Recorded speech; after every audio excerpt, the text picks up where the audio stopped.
സച്ചി രേവതിയുടെ വരാനിരിക്കുന്ന ഒരു അടിപൊളി എപ്പിസോഡിന്റെ റിവ്യൂയിലേക്ക് എല്ലാവർക്കും സ്വാഗതം. കുറച്ച് നാൾ കഴിഞ്ഞ് അച്ഛമ്മയുടെ 80ാം പിറന്നാൾ ആഘോഷിക്കാൻ തീരുമാനിക്കുകയാണ് സച്ചിയും രേവതിയും. അച്ഛമ്മയുടെ പിറന്നാൾ വലിയൊരു ഫംഗ്ഷനായിട്ട് തന്നെ നടത്താനും അതിനായിട്ട് രേവതിയുടെ വീട്ടുകാരെ അടക്കം എല്ലാവരെയും ക്ഷണിക്കുന്നുണ്ട്. ഇങ്ങനെ പിറന്നാൾ ദിവസം വന്നെത്തുന്നതും രാവിലെ തന്നെ അച്ഛമ്മയെ പോയി കൂട്ടിക്കൊണ്ടുവരികയാണ് സച്ചി. അച്ഛമ്മ എത്തുമ്പോഴേക്കും വീടെല്ലാം അലങ്കരിച്ചിട്ടുണ്ടാവും. അതെല്ലാം കണ്ട് ഒത്തിരി സന്തോഷമാവുന്നുണ്ട് അച്ഛമ്മയ്ക്ക്. അച്ഛമ്മയെ വളരെ സന്തോഷത്തോടെ ആരതി ഒഴിഞ്ഞു സ്വീകരിക്കുന്നുണ്ട് രേവതിയും ശ്രുതിയും വർഷയും. അവരങ്ങനെ ഓരോ കാര്യങ്ങൾ സംസാരിച്ചു കൊണ്ടിരിക്കുമ്പോൾ അച്ഛമ്മയുടെ ചുറുചുറുക്കിന്റെ രഹസ്യം എന്താണെന്നൊക്കെ വർഷ ചോദിക്കുമ്പോൾ ഇതിലെന്ത് രഹസ്യമാ ഉള്ളത് മോളെ? ഒരിടത്ത് തന്നെ അനങ്ങാതെ ഇരുന്ന് കഴിഞ്ഞാൽ നിന്റെ അമ്മായിയമ്മയെ പോലെ പിത്തത്തടിയുമായിട്ട് ഇരിക്കേണ്ടി വരും. ഞാനൊരു നേരം പോലും വെറുതെ ഇരിക്കാറില്ല. തോട്ടത്തിലും വയലിലുമൊക്കെ ജോലി നോക്കി നടന്നിട്ടാണ് ഞാൻ ഇപ്പോഴും ആരോഗ്യത്തോടെ ഇരിക്കുന്നതെന്നൊക്കെ പറയുന്നുണ്ട്. അതെ അച്ഛമ്മ പറഞ്ഞത് തന്നെയാണ് സത്യം. ഞാൻ അച്ഛമ്മയെ ചെറിയ പ്രായത്തിൽ കാണുന്ന അതുപോലെ തന്നെയാണ് അച്ഛമ്മ ഇപ്പോഴും ഉള്ളതെന്നൊക്കെ പറയുകയാണ് സച്ചി. അച്ഛമ്മയുടെ പ്രായമാകുമ്പോഴേക്ക് ഞങ്ങൾക്കൊക്കെ എഴുന്നേറ്റ് നടക്കാൻ പോലും കഴിയുമോ എന്ന് അറിയില്ലെന്നൊക്കെ രേവതി പറയുമ്പോൾ മോളുടെ നല്ല മനസ്സിനെ മോള് രാജകുമാരിയെ പോലെ കഴിയുമെന്നും പറഞ്ഞ് രേവതിയെ പുകഴ്ത്തുകയാണ് അച്ഛമ്മ. പറഞ്ഞേ വീടൊന്നും അലങ്കരിക്കേണ്ട ആവശ്യമില്ലായിരുന്നു രവി എന്നൊക്കെ പറയുമ്പോൾ ഒന്നുമല്ല അമ്മേ, മക്കൾ എല്ലാവരും കൂടി എന്തൊക്കെയോ പ്ലാൻ ചെയ്തിട്ടുണ്ടെന്നൊക്കെ പറയണതും പിന്നെ എന്റെ മക്കളെ എനിക്കറിഞ്ഞൂടെ, ഞാനും അവർക്ക് തിരിച്ചൊരു സർപ്രൈസ് ഒരുക്കിയിട്ടുണ്ട്. എന്റെ മനസ്സിന് ഇഷ്ടപ്പെട്ട ഗിഫ്റ്റ് ആരാണോ എനിക്ക് തരുന്നത് അവർക്ക് ഞാനും തിരിച്ചൊരു ഗിഫ്റ്റ് കൊടുക്കുമെന്ന് പറയാണ് അച്ഛമ്മ. എന്ത് ഗിഫ്റ്റാ അമ്മയെന്ന് ആവേശത്തോടെ ചോദിക്കുന്ന ചന്ദ്രയെ ഇങ്ങ് വാ പറഞ്ഞു തരാമെന്ന് പറഞ്ഞുകൊണ്ട് അരികിലേക്ക് വിളിക്കുന്നുണ്ട്. ചന്ദ്രയാണെങ്കിൽ അത് എന്താണെന്ന് ഇപ്പോൾ പറയുമെന്നുള്ള രീതിയിൽ അച്ഛമ്മയുടെ അടുത്തേക്ക് സന്തോഷത്തോടെ വന്ന് പറ അമ്മയെന്ന് സ്വകാര്യമായിട്ട് ചോദിക്കുമ്പോൾ അത് കൊടുക്കുമ്പോൾ കണ്ടാൽ മതി എന്ന് അച്ഛമ്മ പറയണതും എല്ലാവരും കൂടി പൊട്ടിച്ചിരിക്കുകയാണ്. അച്ഛമ്മ ഗിഫ്റ്റ് തരുന്നത് വിലപ്പെട്ട എന്തെങ്കിലും ആയിരിക്കുമെന്ന് എല്ലാവർക്കും നന്നായിട്ട് അറിയാം. അതുകൊണ്ട് തന്നെ എല്ലാവരും അതെന്താണെന്ന് അറിയാനുള്ള ആകാംക്ഷയിലായിരിക്കും. അങ്ങനെ എല്ലാവരും ഓരോരുത്തരായി അച്ഛമ്മയ്ക്ക് എന്ത് ഗിഫ്റ്റ് കൊടുക്കുമെന്ന് ആലോചിക്കുകയാണ്. കൊണ്ട് അച്ഛമ്മയ്ക്ക് സ്വർണ്ണമൊന്നും വാങ്ങിച്ചു കൊടുക്കാൻ കഴിയില്ലല്ലോ, നോക്കട്ടെ അച്ഛമ്മയുടെ മനസ്സിന് ഇഷ്ടപ്പെട്ട എന്തെങ്കിലും ഒരു ഗിഫ്റ്റ് ഞാനും ഒപ്പിച്ചിരിക്കുമെന്നും പറഞ്ഞുകൊണ്ട് സച്ചി പുറത്തു പോകുന്നുണ്ട്. ശ്രുതിയും ശ്രുതിയും എന്ത് ഗിഫ്റ്റ് കൊടുക്കുമെന്നൊക്കെ ഒരുപാട് ആലോചിച്ച് ഒടുവിൽ അച്ഛമ്മയ്ക്ക് ഒരുപാട് ഇഷ്ടപ്പെട്ട നവരത്നമാല വാങ്ങി കൊടുക്കാമെന്ന് തീരുമാനിക്കുകയാണ്. ശേഷം ചന്ദ്രമതിയാണെങ്കിലും രവീന്ദ്രനോട് നിങ്ങളുടെ അമ്മയുടെ പിറന്നാളിന് എന്തെങ്കിലും ഒരു ഗിഫ്റ്റ് വാങ്ങിച്ചു കൊടുക്കണ്ടേന്നൊക്കെ പറയുന്നത് കേൾക്കുമ്പോൾ ആശ്ചര്യത്തോടെ അവരെ നോക്കുകയാണ് രവീന്ദ്രൻ. എന്താ നോക്കുന്നതെന്ന് ചോദിക്കുമ്പോൾ ഞാൻ കേൾക്കുന്നത് സത്യം തന്നെയാണോ ചന്ദ്ര എന്നൊക്കെ ചോദിക്കുമ്പോൾ കളിയാക്കണ്ട, ഒന്നുമില്ലെങ്കിലും രവിയേട്ടനെ 10 മാസം ചുമന്ന് പ്രസവിച്ച അമ്മയല്ലേ, അമ്മയുടെ ഒരേ ഒരു മകനല്ലേ നിങ്ങളെന്നൊക്കെ പറയുമ്പോൾ ഒന്നും വേണ്ടെന്ന് അമ്മ പറഞ്ഞതല്ലേ എന്ന് പറയണതും അമ്മ അങ്ങനെയൊക്കെ പറയും, പക്ഷെ വാങ്ങിക്കൊടുക്കേണ്ടത് നമ്മുടെ കടമയല്ലേ. എന്റെ മനസ്സിലിരിപ്പൊക്കെ എനിക്കറിയാം ചന്ദ്ര, അമ്മ ആ ഗിഫ്റ്റിനെ കുറിച്ച് പറഞ്ഞത് കൊണ്ടല്ലേ നീ ഇപ്പൊ ഇങ്ങനെ പറയുന്നതെന്നൊക്കെ ചോദിക്കുമ്പോൾ നല്ലത് ചെയ്യണമെന്ന് കരുതിയാലും രവിയേട്ടൻ അതിനെ തെറ്റായിട്ടേ കാണൂ. രവിയേട്ടൻ ചെയ്താലും ഇല്ലെങ്കിലും ഞാൻ എന്തെങ്കിലും അമ്മയ്ക്ക് വേണ്ടി കൊടുക്കും. ഒരു മരുമകളായി എനിക്ക് ആ കടമയുണ്ടെന്നൊക്കെ പറയുമ്പോൾ ഇത്രയും നാളും നിന്റെ കടമ കോമയിൽ കിടക്കായിരുന്നോ എന്ന് ചോദിച്ച് കളിയാക്കുന്നുണ്ട് രവീന്ദ്രൻ. ചന്ദ്ര അങ്ങനെ ബാമയെ വിളിച്ചിട്ട് കാര്യം പറയുമ്പോൾ എന്ത് ഗിഫ്റ്റ് കൊടുക്കാനാണ് നീ തീരുമാനിച്ചിരിക്കുന്നതെന്ന് തിരിച്ച് ചോദിക്കുന്നുണ്ട് ബാമ. എനിക്ക് ക്യാഷ് കൊടുത്തൊന്നും വാങ്ങിക്കാനൊന്നും വയ്യ ബാമേ, നിന്റെ മോന്റെ റൂമിൽ ഒരു TV ഇല്ലേ ഉപയോഗിക്കാത്തത്, അത് എനിക്ക് താ, ഞാനത് ഗിഫ്റ്റ് ആയിട്ട് കൊടുത്തോളാമെന്നൊക്കെ പറയുമ്പോ ആ TVയോ എന്ന് ബാമ തിരിച്ചു ചോദിക്കുന്നതും അതേന്നെ വെറുതെ വേണ്ട, അമ്മ തരുന്ന ഗിഫ്റ്റിൽ നിന്നും ഒരു പങ്ക് നിനക്കും തരാമെന്ന് പറഞ്ഞു ബാമയെ സമ്മതിപ്പിച്ചെടുക്കുകയാണ് ചന്ദ്രമതി. രേവതിയാണെങ്കിൽ അതിനിടയിൽ ദേവുവിന്റെ ഫോൺ വാങ്ങിക്കൊണ്ടുവന്നേ അച്ഛമ്മ പറയുന്ന കാര്യങ്ങളെല്ലാം വീഡിയോ എടുക്കുന്നുണ്ട്. അച്ഛമ്മ രവീന്ദ്രനെ കുറിച്ചും സച്ചിയെ കുറിച്ചുമെല്ലാം തോരാതെ സംസാരിക്കുമ്പോൾ അതെല്ലാം വീഡിയോ എടുക്കുന്നുണ്ട് കേട്ടോ അവള്. അങ്ങനെ ഫംഗ്ഷന്റെ ടൈം തുടങ്ങാറായിട്ടും സച്ചിയെ കാണാതെ ടെൻഷൻ അടിക്കാണ് രേവതി. സച്ചിയാണെങ്കിൽ അച്ഛമ്മയ്ക്ക് വേണ്ടി വലിയൊരു സർപ്രൈസ് തന്നെ ഒരുക്കാനുള്ള ഓട്ടത്തിലായിരിക്കും. രേവതിയുടെ കയ്യിലും കഴുത്തിലും ഒന്നും കാണാത്തത് കൊണ്ട് തന്നെ നീ ഇവളുടെ സ്വർണ്ണമൊന്നും തിരിച്ചു കൊടുത്തില്ലേ എന്ന് ചോദിച്ച് ചന്ദ്രമതിയോട് ദേഷ്യപ്പെടുന്നുണ്ട് അച്ഛമ്മ. ആരുടെയും സ്വർണ്ണമൊന്നും വേണ്ടെന്ന് പറഞ്ഞുകൊണ്ട് ചന്ദ്ര അത് തിരിച്ചു കൊണ്ടുവന്ന് കൊടുക്കുന്നുണ്ട്. അതെല്ലാം മുക്കുപണ്ടമായിരിക്കും. ആ സമയത്ത് അതാർക്കും തിരിച്ചറിയാൻ സാധിക്കുന്നില്ല.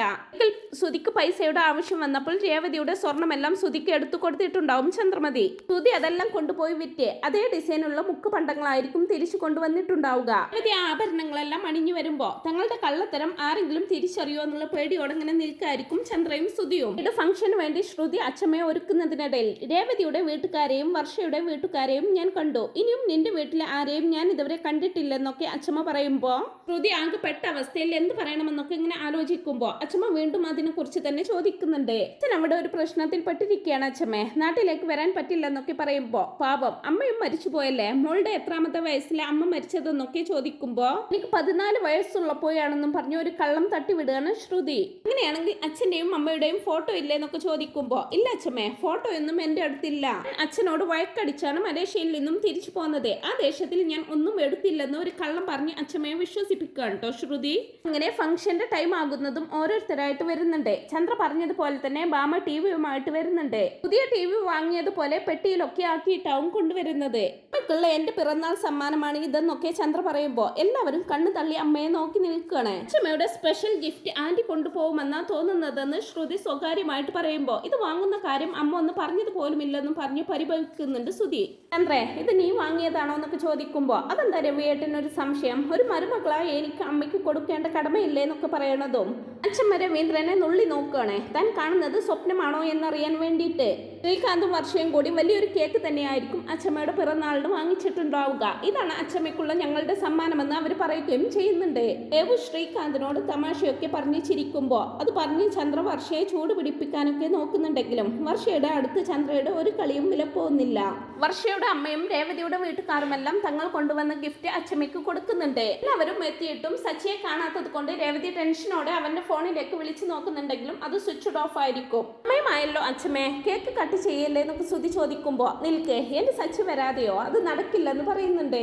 എങ്കിൽ അവൻ വരുമ്പോഴേക്കും എല്ലാവരും അച്ഛമ്മയ്ക്ക് വേണ്ടി വാങ്ങിയിട്ടുള്ള ഗിഫ്റ്റ് കൊടുക്കാമെന്നൊക്കെ പറയുമ്പോ അതിനും അവൻ വരട്ടെ എന്നൊക്കെ പറയണതും അതിനും അവനെ കാത്തിരിക്കുന്നത് അവൻ വെറും കൈയോടെ ആയിരിക്കും വരിക എന്ന് പറയുകയാണ് ചന്ദ്രമതി. കുറച്ചു നേരം കാത്തിട്ടും സച്ചിയെ കാണാത്തത് കൊണ്ട് തന്നെ ഓരോരുത്തരായിട്ട് അച്ഛമ്മയ്ക്ക് ഗിഫ്റ്റ് കൊടുക്കുകയാണ്. അച്ഛമ്മയ്ക്ക് വേണ്ടി പ്രത്യേകം വാങ്ങിയതാണെന്നും പറഞ്ഞുകൊണ്ട് സുധിയും ശ്രുതിയും കൂടി ആ നവരത്നമാല അച്ഛമ്മയുടെ കഴുത്തിൽ അണിയിച്ചു കൊടുക്കുന്നുണ്ട്. തുടർന്ന് സുധി അച്ഛമ്മയോടായിട്ട് അച്ഛമ്മേ, എല്ലാവരും ഗിഫ്റ്റ് തന്നല്ലോ അച്ഛമ്മയ്ക്ക്, അച്ഛമ്മയുടെ സ്പെഷ്യൽ ഗിഫ്റ്റ് ആർക്കാണെന്ന് പറയാന്നൊക്കെ പറയുമ്പോ ഇൽക്കടാ, എനിക്ക് ഒരു പേരക്കുട്ടി കൂടി വരാനുണ്ടല്ലോ, അവനും കൂടെ വരട്ടെ എന്ന് പറയാണ് അച്ഛമ്മ.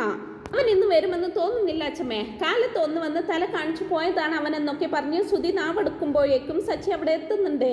ആ പൂതി മനസ്സിൽ വെച്ചാൽ മതിയെന്ന് പറഞ്ഞുകൊണ്ട് സച്ചി അകത്തേക്ക് വരുമ്പോ സച്ചി ഏട്ടൻ ഇതെവിടെയായിരുന്നു ഇത്ര നേരം, ഞാൻ വിളിച്ചു നോക്കിയിട്ടും കിട്ടിയില്ലെന്നൊക്കെ പറഞ്ഞ് രേവതി പരിഭവത്തോടെ അവന്റെ അരികിലേക്ക് വരുന്നുണ്ട്.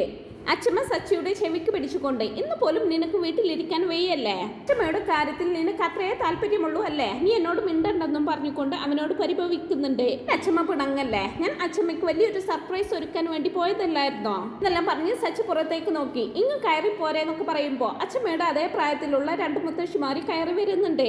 എല്ലാവരും അത് ആരാണെന്ന് മനസ്സിലാവാതെ അങ്ങനെ നിൽക്കായിരിക്കും. അച്ഛമ്മയ്ക്കാണെങ്കിലും ആദ്യ കാഴ്ചയിൽ അതാരാണെന്ന് മനസ്സിലാവുന്നില്ല. പിന്നീട് ആരാണെന്ന് മനസ്സിലാകുന്നതും അച്ഛമ്മ സന്തോഷത്തോടെ അവരെ പോയി കെട്ടിപ്പിടിക്കുകയാണ്. അച്ഛമ്മയുടെ ബാല്യകാല സുഹൃത്തുക്കളായിരിക്കും ആ 2 മുത്തശ്ശിമാരും. അവരെ തേടി പിടിച്ചു കൊണ്ടുവന്നതായിരിക്കും സച്ചി. അച്ഛമ്മയും അവരും വളരെയധികം സ്നേഹത്തിലായിരിക്കും പണ്ട് കഴിഞ്ഞിട്ടുണ്ടാവുക. പിന്നീട് ഒന്ന് കാണാൻ പോലും പറ്റാത്തത്ര ദൂരത്തിൽ പിരിഞ്ഞു പോയപ്പോൾ വലിയ സങ്കടത്തിലായിരിക്കും മൂവരും. അങ്ങനെ ഒരുപാട് നാളുകൾക്ക് ശേഷം തന്റെ കൂട്ടുകാരെ കൺമുന്നിൽ കാണുമ്പോൾ സന്തോഷം കൊണ്ട് കണ്ണുകളൊക്കെ നിറയുന്നുണ്ട് അച്ഛമ്മയുടെ. ഇങ്ങനെ ഒരു സർപ്രൈസ് തനിക്ക് വേണ്ടി ഒരുക്കിയ സച്ചിയെ ചേർത്ത് പിടിച്ചുകൊണ്ട് അവന്റെ നെറ്റിയിൽ ചുംബിക്കുന്നുണ്ട് അച്ഛമ്മ. തുടർന്ന് അച്ഛമ്മ മുത്തശ്ശിക്ക് തന്റെ മക്കളെയും കൊച്ചുമക്കളെയും ഒക്കെ പരിചയപ്പെടുത്തി കൊടുക്കുന്നുണ്ട്. ഇങ്ങനെ കേക്ക് എല്ലാം കട്ട് ചെയ്ത് എല്ലാവരും കൂടി ആ ഫംഗ്ഷൻ വലിയൊരു ആഘോഷമാക്കുന്നുണ്ട്.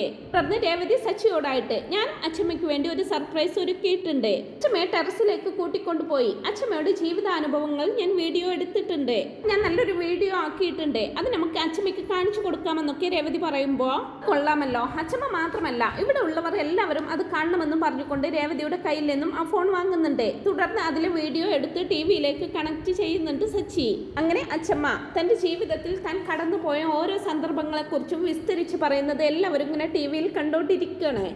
അച്ഛമ്മ ഇങ്ങനെ ഓരോരോ കാര്യങ്ങളായിട്ട് പറയുന്നത് കേൾക്കുമ്പോൾ രവീന്ദ്രന്റെ കണ്ണുകളൊക്കെ നിറഞ്ഞു പോകുന്നുണ്ട്. അങ്ങനെ ആ വീഡിയോ അവസാനിക്കുന്നതും എല്ലാവരും കൂടി കൈയടിക്കുകയാണ്. കൈയടിക്കാതെ നിൽക്കുന്ന ചന്ദ്രമതിയെ നിർബന്ധിച്ച് കൈയടിപ്പിക്കുന്നുണ്ട് ഭാമ. അച്ഛൻ വിസിലടിച്ച് തന്റെ സന്തോഷം പ്രകടിപ്പിക്കുമ്പോൾ ഇത് സൂപ്പർ ആയിട്ടുണ്ട് അച്ഛമ്മ എന്ന് പറയുകയാണ് ശ്രീകാന്ത്. അച്ഛമ്മേ, ഇത് ഞാനൊരു മോട്ടിവേഷണൽ ആയിട്ട് എടുക്കുകയാണെന്ന് വർഷയും പറയുന്നുണ്ട്. തുടർന്ന് രേവതിയോടായിട്ട് ആ വീഡിയോ എന്റെ ഫോണിലേക്ക് ഒന്ന് സെൻഡ് ചെയ്തേക്കണം, എനിക്ക് ദിവസവും കേൾക്കണം, അത് മാത്രമല്ല എന്റെ ഫ്രണ്ടിനൊക്കെ ഒന്ന് ഫോർവേഡ് ചെയ്യുകയും വേണമെന്നും കൂടി പറയുകയാണ് വർഷ. ചന്ദ്രേ, ഇങ്ങനെ പോയാൽ ആ സ്പെഷ്യൽ ഗിഫ്റ്റ് നിനക്ക് കിട്ടുമെന്ന് തോന്നുന്നില്ലെന്നൊക്കെ ഭാമ പറയുമ്പോൾ ഭാമയെ കൂർപ്പിച്ച് നോക്കുന്നുണ്ട് ചന്ദ്രമതി. പിന്നെ ആഘോഷങ്ങളൊക്കെ ഒരുവിധം അവസാനിക്കുമ്പോൾ അച്ഛമ്മ ഒരു സ്പെഷ്യൽ ഗിഫ്റ്റ് കൊടുക്കുന്നുണ്ടെന്ന് പറഞ്ഞിരുന്നില്ലേ, അതിനിയും ആർക്കാണെന്ന് അച്ഛമ്മ പറഞ്ഞില്ലല്ലോ എന്നൊക്കെ ചോദിക്കുന്നുണ്ട് സുധി. അത് മാത്രമാണല്ലോ നിന്റെ മനസ്സിലൊന്നും പറഞ്ഞ് സച്ചി അവനെ കളിയാക്കുമ്പോ ഒന്ന് അടങ്ങ് സച്ചി, ആ ഗിഫ്റ്റ് ആർക്ക് കൊടുക്കണമെന്ന് ഞാൻ തീരുമാനിച്ചിട്ടുണ്ട്. ഇന്നത്തെ ദിവസം എനിക്ക് ഒരുപാട് സന്തോഷങ്ങൾ വന്നു ചേർന്നിട്ടുണ്ട്, അതുകൊണ്ട് ഗിഫ്റ്റ് ആർക്ക് കൊടുക്കുമെന്ന് ഞാൻ ഇപ്പൊ പറയാമെന്നും പറഞ്ഞുകൊണ്ട് ചന്ദ്രയോടായിട്ട് തന്റെ ബാഗ് എടുത്തോണ്ട് വരാൻ പറയുന്നുണ്ട്. ഇപ്പൊ എടുത്തോണ്ട് വരാം അമ്മയെന്നും പറഞ്ഞുകൊണ്ട് ചന്ദ്ര സന്തോഷത്തോടെ അവിടെ നിന്നങ്ങ് പോകുമ്പോ പൂജാമുറിയിൽ കയറി പ്രാർത്ഥിക്കുന്നുണ്ട് അച്ഛമ്മ. ചന്ദ്ര കൊണ്ടുവന്ന ബാഗിൽ നിന്നും ഒരു ജ്വല്ലറി ബോക്സ് എടുക്കുന്നുണ്ട്.